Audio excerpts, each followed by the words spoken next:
हजरत उमर फारूक रदियल्लाहु अन्हु ने दुनिया को ऐसे सिस्टम दिए जो आज तक पूरी दुनिया में राइज हैं। सने हिजरी का इजरा किया, जेल का तसव्वुर दिया, मौजिनों की तनख्वाहें मुकर्रर की, मस्जिदों में रोशनी का बंदोबस्त कराया, पुलिस का महकमा बनवाया, एक मुकम्मल अदालती निजाम की बुनियाद रखी, आबपाशी का निजाम कायम किया, फौजी छावनियां बनवाई और फौज का बाकायदा महकमा कायम किया। आपने दुनिया में पहली बार दूध पीते बच्चों, माजूरों, बेवाओं और बेआसराओं के वज़ाइफ मुकर्रर किए। आपने दुनिया में पहली बार हुक्मरानों, सरकारी ओहदेदारों और वालियों के असासे डिक्लेयर करने का तसव्वुर दिया। आपने बेइंसाफी करने वाले जजों को सजा देने का सिलसिला भी शुरू किया। आपने दुनिया में पहली बार हुक्मरान क्लास की अकाउंटेबिलिटी शुरू की। आप रातों को तिजारती काफिलों की निगरानी करते थे। आप फरमाया करते थे, जो हुक्मरान अदल करते हैं वो रातों को बेखौफ सोते हैं। आपका फरमान था कि कौम का सरदार कौम का सच्चा खादिम होता है। आपकी मोहर पर लिखा था, उमर नसीहत के लिए मौत ही काफी है। आपके दस्तरखान पर कभी 2 सालन नहीं रखे गए। आप जमीन पर सर के नीचे ईंट रखकर सो जाते थे। आप सफर के दौरान जहां नींद आ जाती थी, किसी दरख्त पर चादर तान कर साया करते और सो जाते और रात को नंगी जमीन पर दराज हो जाते। आपके कुर्ते पर 14 पैबंद थे और इन पैबंदों में एक सुर्ख चमड़े का पैबंद भी था। आप मोटा खुरदरा कपड़ा पहनते। आपको नर्म और बारीक कपड़े से नफरत थी।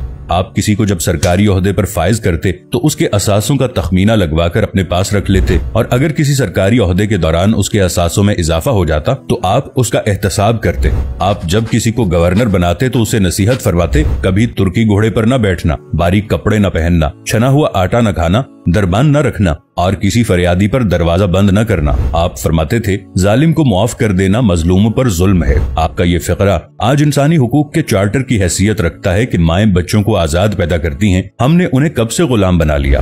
फरमाया, मैं अक्सर सोचता हूँ और हैरान होता हूँ, उमर बदल कैसे गया। आप इस्लामी दुनिया के पहले खलीफा थे जिन्हें अमीरुल मोमिनीन का खिताब दिया गया।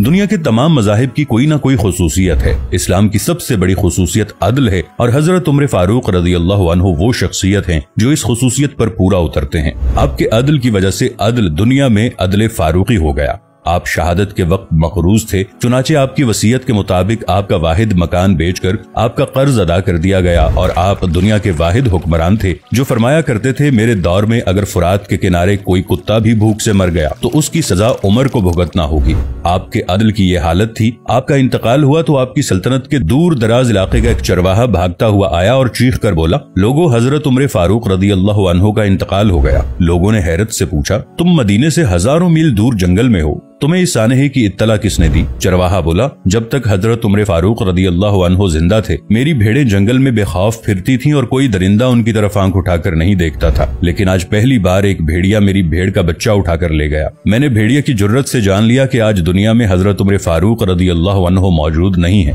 हजरत उमर फारूक रदियल्लाहु अन्हु ने अपने दौर में जिस जिस खित्ते में इस्लाम का झंडा भिजवाया वहाँ से आज भी अल्लाहु अकबर की सदाएं आती हैं। वहाँ आज भी लोग अल्लाह के सामने सजदा करते हैं। दुनिया में अलेक्जेंडर का नाम सिर्फ किताबों में सिमट कर रह गया है, जबकि हजरत उमर फारूक रदियल्लाहु अन्हु के बनाए निजाम दुनिया के 245 ममालिक में आज भी किसी न किसी शक्ल में मौजूद हैं।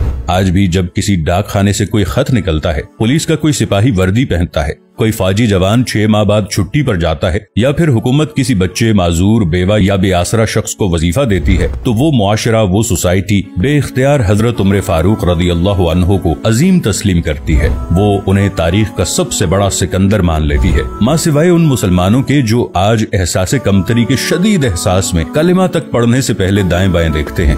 लाहौर के मुसलमानों ने एक बार अंग्रेज सरकार को धमकी दी थी कि अगर हम घरों से निकल पड़े तो तुम्हें चंगेज खान याद आ जाएगा। इस पर जवाहरलाल नेहरू ने मुस्कुराकर कहा था, अफसोस आज चंगेज खान की धमकी देने वाले मुसलमान ये भूल गए उनकी तारीख में एक उमर फारूक भी था, जिनके बारे में मुस्तशरिकीन भी एतराफ करते हैं कि इस्लाम में अगर एक उमर और होता तो आज दुनिया में सिर्फ इस्लाम ही दीन होता।